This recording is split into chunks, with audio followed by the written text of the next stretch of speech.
Halo, Assalamualaikum. Konsultasikan kesehatan Anda. Tanya dokter. Dokter, kembali pertanyaan singkat dokter. Ketika dokter bersepakat tentang bahayanya merokok, kenapa sebagian dokter tidak mengatakan bahayanya vape?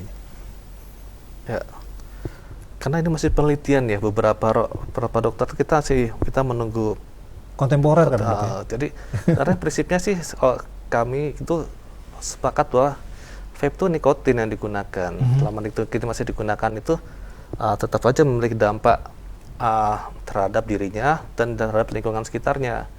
Dan dengan dipermudahnya ini ternyata akses ke anak-anak yang lebih muda itu lebih gampang itu, sehingga menyebabkan kecanduan pada usia lebih dini.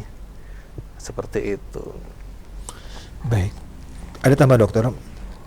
Kenapa selalu yang ditekankan itu hanya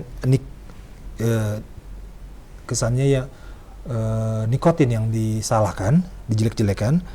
Kenapa tidak membahas dengan bahan-bahan yang lain? Karena bahan yang dipakainya di situ ada e-liquid yang semuanya itu food grade, dan di luar negeri itu ada iklan-iklan yang peraturannya itu free gitu, maksudnya tidak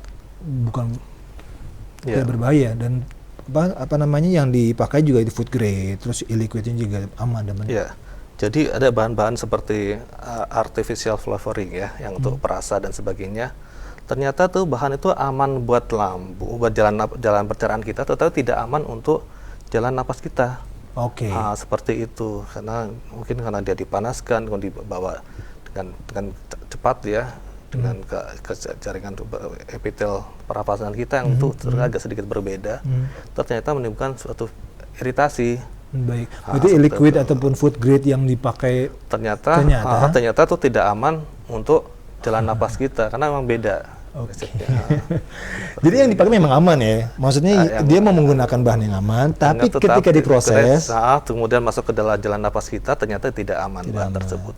Itu sudah diakui sebenarnya. Di luar kita nggak bahas nikotin ya. Kita di luar nikotin ya. Nikotin. Oke, fine. Kita nggak ngebahas nikotin. Kita ngebahas yang katanya food grade, terus juga liquidnya juga aman dan tidak berbahaya. Ternyata ketika diproses berbahaya. Buat jalan pernafasan kita seperti itu. Beda lagi kalau kita ngebahas nikotin. Iya, beda lagi. Kalau di jelas ya. Jelas, seperti itu. Baik, satu lagi, pendengar dan pemirsa Roja TV, mungkin Anda ingin langsung berkonsultasi kepada Dr. Gatot, spesialis paru, pembahasan tentang paru ataupun tentang bahayanya merokok ataupun vape, silakan di 021 823 6543. Silakan, halo.